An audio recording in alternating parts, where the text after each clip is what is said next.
Today's guest is Brian Wilson. He's an organizational change manager at the U.S. Securities and Exchange Commission.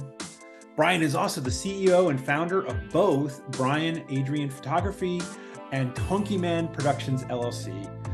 And I'm looking forward to hearing how that came about. So thanks for joining me today, Brian. Yeah, Jeremy. Hey, this is really great to be on this podcast. I've got some interesting stories behind both, so I look forward to sharing that with you. Yeah, so for people who haven't met you, talked casually with you, talk a bit about your background, where you're from, who you are, and what you do. Yeah, definitely. So I am a New Jersey native, even though I live here in Maryland for the last, I guess you could say, 12 years. Born and raised in New Jersey. So go Giants. Hopefully, by the time this podcast comes out, we've got another playoff win. As you mentioned, federal employee for it'll be 13 years coming up March 29th. I definitely remember that day, and been very fortunate in my career so far. Creative by nature, and so as you mentioned, I've got a big passion for creativity, music production, photography, which I know we'll get into later on. I feed off of people's energy. So I guess you can call me an extrovert, but I get energy when I'm around people, when I talk with people. I found ways, even throughout the pandemic, to, be sure that I stay engaged with friends and family and colleagues. Really enjoy my work, really enjoy being around friends and family. And yeah. Awesome. So, rewinding the clock a little bit, as you were finishing high school, how did you figure out what career you wanted? Yeah. So, I didn't know, actually. Probably like most, individuals at that age, a few career options cycled through my head. I knew that I wanted, no matter what career I was in, I wanted to be sure that I still stay plugged into my creative habits and passions. And so, but if you had asked me in high school, would I be doing what I'm doing now? I would say not to the specifics, but I've always enjoyed being around folks. Customer service, I had a lot of customer service roles in high school, and so even my role now, and I think any role, any career path you have, there's probably a good amount of customer service aspect to it. But in high school, I definitely didn't envision I would be where I'm at, and that's in a good way, though. So then, what did you decide to do after high school? Did you go to college? Did you go into workforce? Yeah. So I took a pretty traditional path, you could say, post high school. So I attended Rutgers University, go Scarlet Raptors.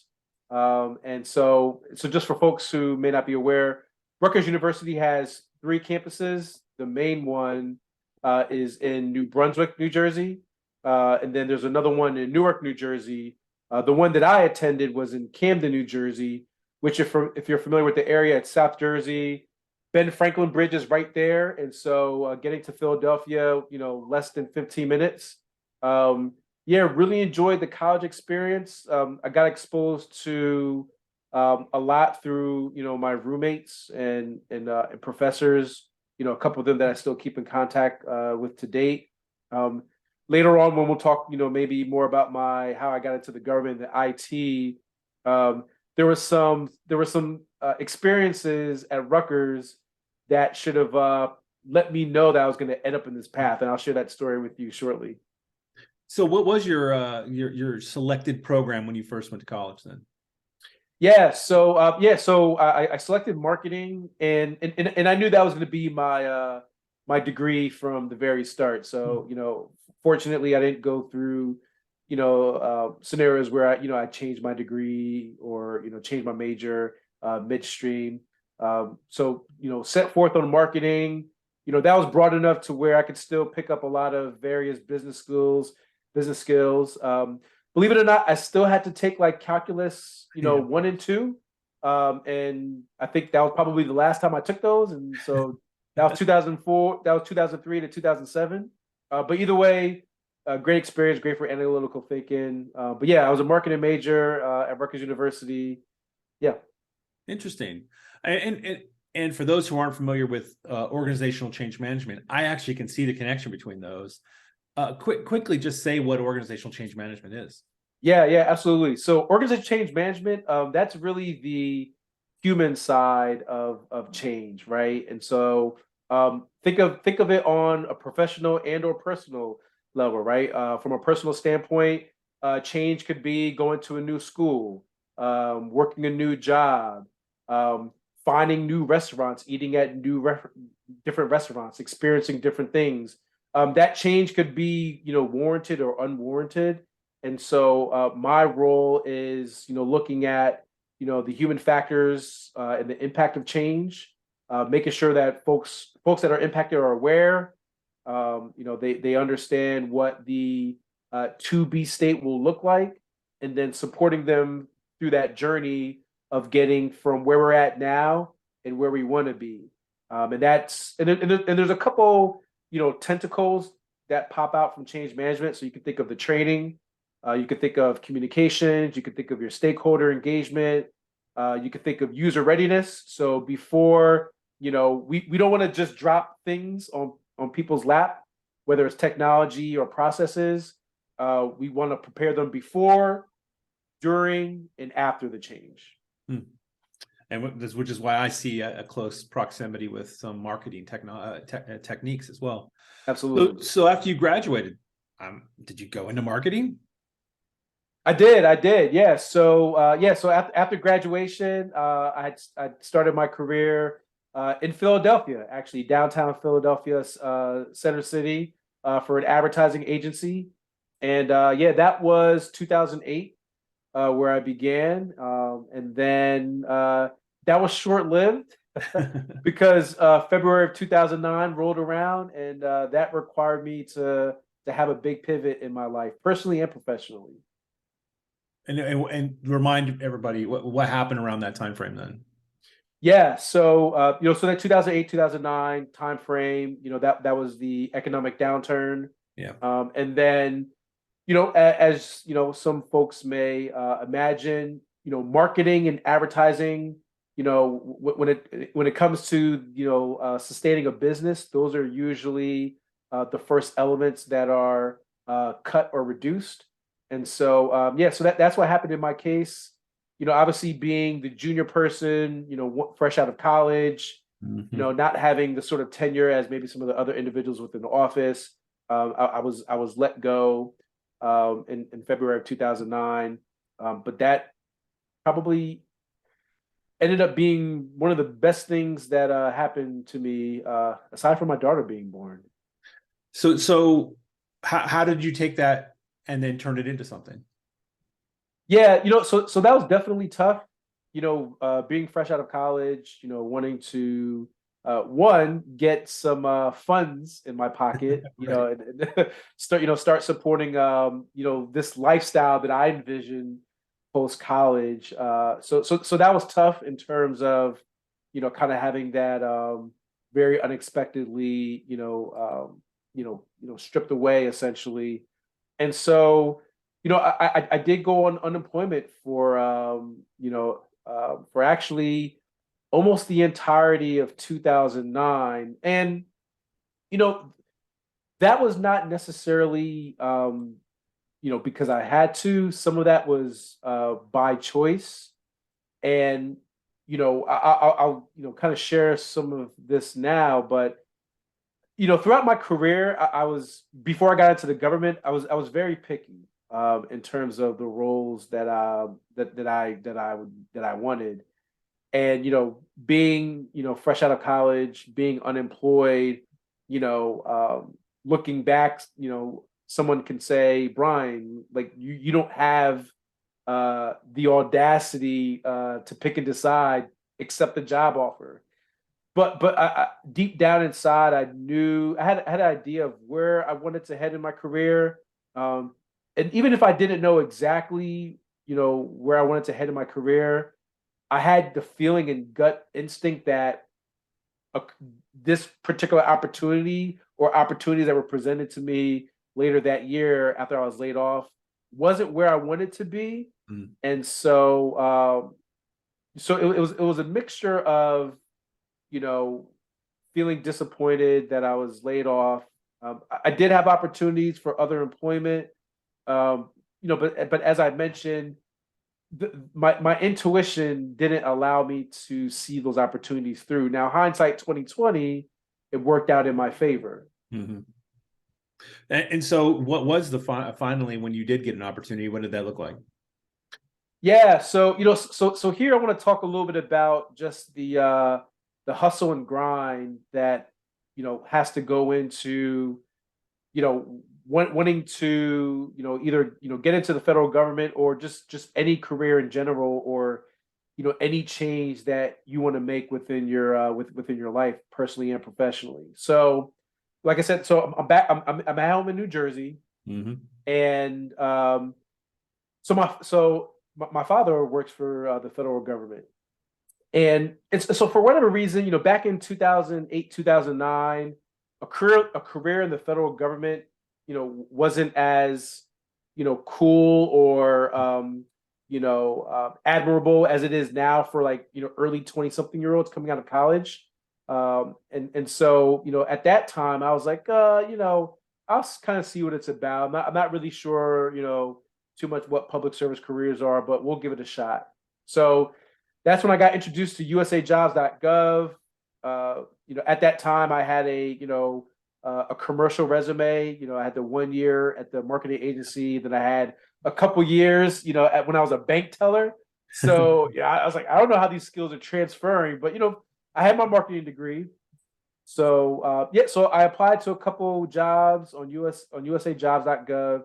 Now, here's a big turning point. I literally think that this one minute action changed the trajectory of my career, and I'm not sure how many people do this. So I got a rejection notice, to no surprise, from one of the recruiters, and so I went back into usajobs.gov, and I scrolled down to the very bottom of the page where they normally list the HR contact or point of contact for the job announcement. So I reached out and said, hey, just wanting to know, I'm new to the federal application hiring process. Any tips, any thoughts on what I can do? And so this individual, they responded, and also in that response, they sent me a job fair flyer for the Defense Information Systems Agency. And so that first job fair was June of 2009. So Jeremy, it was early in the morning. I want to say maybe like began at 10. So I drove from New Jersey down to this was at Fort Meade, Maryland. So I drove from New Jersey that morning down to Fort Meade, Maryland. Attended that job fair. I connected with an SES, a senior executive member at that job fair, and we exchanged contacts, and he said, hey, if you apply for this program, let me know. I'll look out for you, in the cert list. Wow. So I applied. I applied incorrectly. I applied as a GS9, but I didn't have a master's. I should have applied as a GS7 when you just have your bachelor's. So, we replied back and forth, and he said, you know what, no sweat. There's another career fair in November.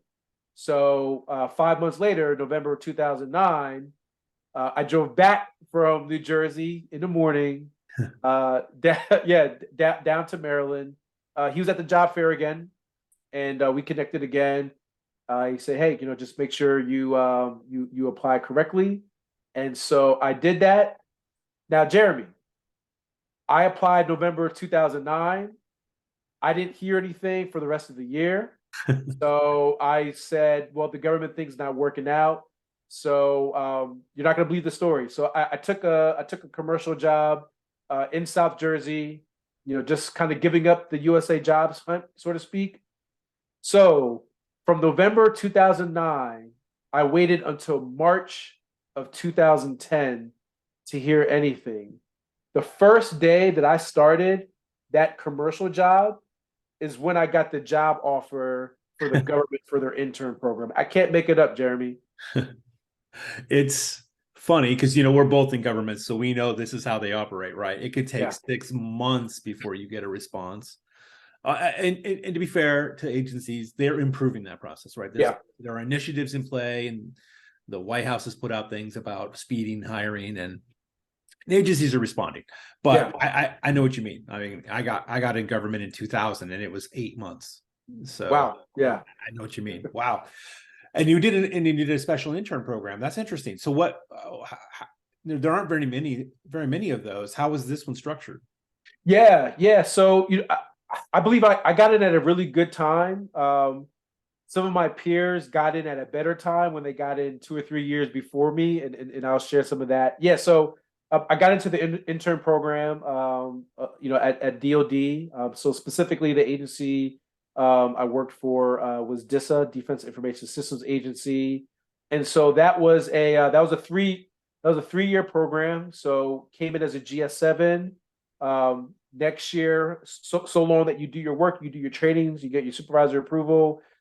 So you go from a GS7 to a GS9 the first year, a GS9 to a GS11 in the second year, and then by the conclusion of your third year, you would leave out as a GS12. And so, I looked at that as like I hit the lottery. Like this was amazing, right?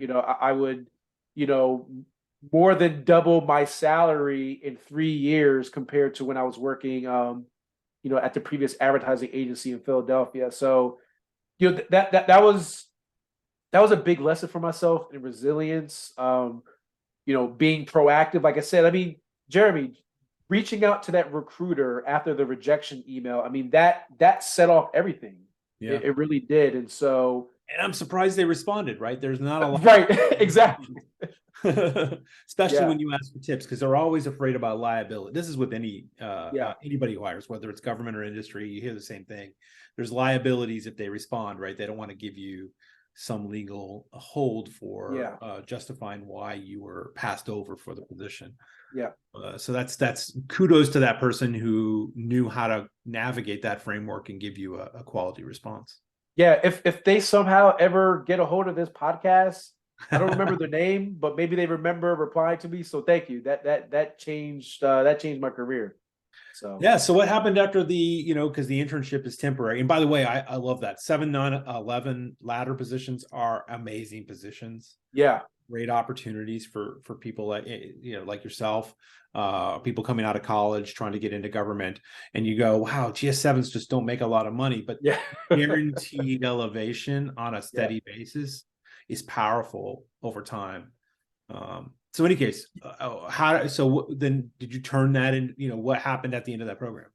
Yeah, absolutely. So throughout that program, so once again, kind of just my default nature, default personality. I volunteered for a lot of activities, a lot of work. Throughout those first 3 years of the intern program. I made sure I introduced myself to peers and colleagues. SESs, or other working professionals that were 10, 15 years ahead of me in their career, just to get an idea of what they were doing. And it took a lot of grunt work too, and that's, for, folks that are listening to this podcast, you can't get around what might be called grunt work, or what might be called work that's not, necessarily noticeable. I mean, there was times where, I would spend hours working on particular spreadsheets. I became a PowerPoint ranger, because we had a lot of, colonels and military officers at that agency, and a lot of briefings. And so, I would work late nights, within, at the office, on particular budget items and things of that nature. So, I went through the intern program, but there's definitely abnormal types, and maybe to me, abnormal types of work that I did. Not abuse per se, but just grinding, and kind of separating myself, from maybe some of my peers. But yeah, so after those 3 years, or before it was done, I started having communication with my supervisor at that time, just letting them know that, hey, my intern program is coming to a close. At that time, I was working on a big program between DoD and Veterans Affairs. We had one of the program offices, and there was a 13 position that was open. And a lot of the work that I was doing as a 12, was very similar to what that 13 would be doing. And so that was a pretty smooth transition for me. I had to apply, of course, Sure. and I still had to interview just like other applicants. But I was selected, and I was able to get into a 13 position, competitively after the intern program. Yeah, well, and as anybody who's done an internship program before knows, you get a little bit of a leg up against your competition, right? They know your quality of work. They know your level of commitment to the program. Yep. It's helpful then to, when you apply for the position. But you're right, in government, it's very competitive. Yep. And we have to follow very specific guidelines and processes so that we don't, mess that up. But yep. It doesn't surprise me, by the way, that your internship program required you to work like that. I've worked in DoD before, and DoD is like that. It's when you're talking defense, it's a 24-hour-a-day job. Things don't slow down. Yeah, absolutely. But it was priceless though. I needed to go through that. Yeah. So then, how did you end up where you are today? So I know you start now. You're at DISA. I think you've been to DHS. Yeah. Yes. So what was the decision process to leave DISA, right? You had this great program, moved into this role. What was kind of the thing that gave you the thought, hey, maybe I should try another agency? Yeah, absolutely. So so at that time, so I was at DISA, from March of 2010, and then I left October of 2016. So at that time, I'm 31. Like I said, I guess I got a late start to the government. I was 25. So I was 31 at that time. DISA was my only, agency experience in the federal government. And so that really prompted me to intentionally, look at other opportunities. And that's when the DHS opportunity came. And so I left DISA October 2016 to go to DHS. And DHS was a whole nother beast. Mm-hmm. I know a lot of people who worked at DHS, and some people tell you don't go there. Some people tell you to go there, right? It's got such a mixed bag of mission. Yeah. It's an interesting thing. And we don't need to pan on any agencies, but they each have their own unique challenges. And then how long were you at DHS before you decided to apply for a job at Securities and Exchange Commission, finally leaving the law enforcement / intelligence world? Right. Yeah. So DHS was awesome. Like I said, that was another experience that I had to go through and really, molded me in my career. So definitely happy for that. I was at DHS 5 years, or a little less than 5 years. So I left DHS May of 2021, and that's when I came to the SEC. Now, to make things spicier for myself and not as easy. So I started SEC May 8th of 2021. My wife and I, we welcomed our first child, a daughter, on April 27th. Oh. So so you can imagine getting onboarded as a new employee, and then dealing with the family life. It was a lot going on at that time. I was actually. It's funny, Jeremy. So when I applied for the SEC role, I was actually hesitant about doing the interview.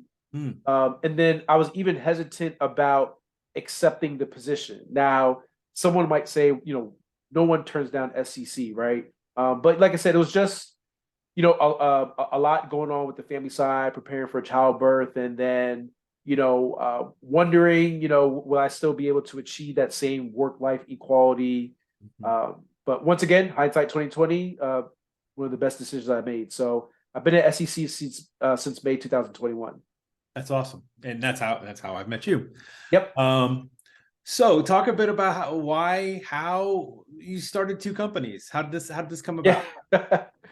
Yeah. So grew up in music. My parents, got my brother and I into and my sister now too into piano lessons. Man, I remember early days, messing around with my dad's keyboard. We had a family piano, the big old piano in the living room. And so yeah, started as taking piano lessons, seeing my father play. Um, he was in a reggae band when he was in college, actually. So Nice. yeah, so just start off with the love of music, playing. And then when I got to Rutgers University, actually, that's when things started to really formalize. So one of my roommates, who passed away a couple years ago, he got me introduced into a software program called Fruity Loops. And so we would spend hours, in our dorm room, making probably the worst beats and instrumentals known to mankind back in 2003. But that's where we honed our craft. And so kind of a funny merger with the music production and IT. So, you know, at that time throughout college, I got used to utilizing a lot of music software programs. So I got used to technology early on in my adulthood up until now. Yeah, so started music producing, and then I actually didn't formalize it into an LLC until about 6 or 7 years later. Um, and so yeah, so started doing that. Was producing for local independent artists. In the South Jersey region, Philadelphia region. There would be times where early on in my career, I would clock out of work at whatever time and hit the highway to go to a show in Philadelphia. Mm. And then drive back later that morning to get to work. So it was definitely but I loved every minute of it though. And then the photography. So the way the photography came about was as I was working on promotion of my music, promotion of the branding. I started creating T-shirts for Tonkyman Productions, and I was like, well, I need a camera and I need to take pictures of myself. And so I got a basic setup, took the pictures. I really enjoyed it. Shared it with friends and family, coworkers. They really enjoyed it, and that led into, hey, Brian, do you do pictures for like families and events and things of that nature? So that's how the photography and videography was born. It was really born out of me fulfilling a need that I had for my own music company at that time. So life works organically that way, though. Yes, it does. And that's really awesome. And I'll put the links to both of those in the description for this episode. And I am captivated by the photography, and the music's fantastic. So I can't wait for people to get introduced to that side of you who didn't know, even those who we work with. Yeah. So as you've gone through your career, what's something you've noticed that probably should be reconsidered or changed? So if we came to you, Brian, and we said, you have the power today to make this change happen, or maybe the change is too big and you have the power to call our attention to this so we can start to think on it and possibly change it sometime in the future. What might that change be for you?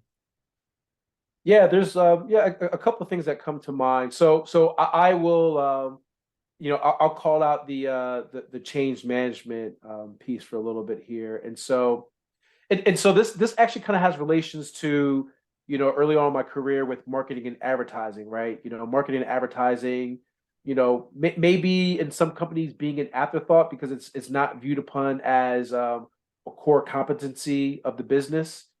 So with organizational change management, making that bringing more intentionality behind that, I think is a big deal.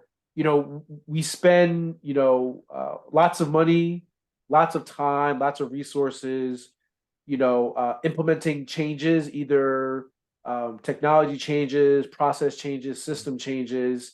And, at times the human factor is an afterthought and we'll deal with it afterwards. And, that can actually negate a lot of the upfront expenditures that you had to go through. So I think if we, keep change management, keep the human impact of change top of mind reference in pretty much everything that we do. I think that can help alleviate some of the challenges on the back end when we go back to reinforce the change and we say, hey, you've known about the change for a year. Well, knowing about it is different than actually working with someone and sitting down with them, understanding their fears, understanding their challenges. Change management, I believe, at its fundamental level, has a lot to do with just human psychology, right? And what drives us. So I think bringing more intentionality around that, and I see that, not at at SEC, I see it at SEC, and I see it at other places as well too. But yeah, just folks, wanting to keep that top of mind reference. That's good.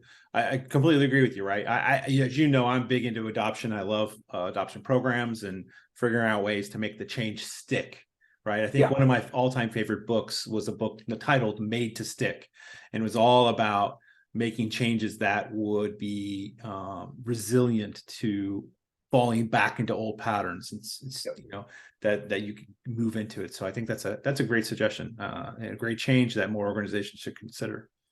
Yeah, and Jeremy, just one other one.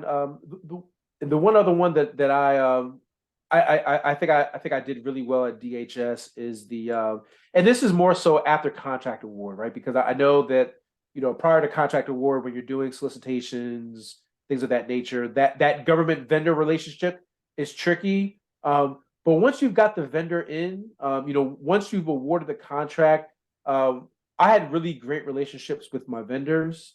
And so I've heard at times that, even if the vendor is on contract, there seems to still be, that's the vendor and we're the feds. And so I think, that's something to change our thoughts about in terms of that working relationship. We've got the same goal, we've got the same objectives.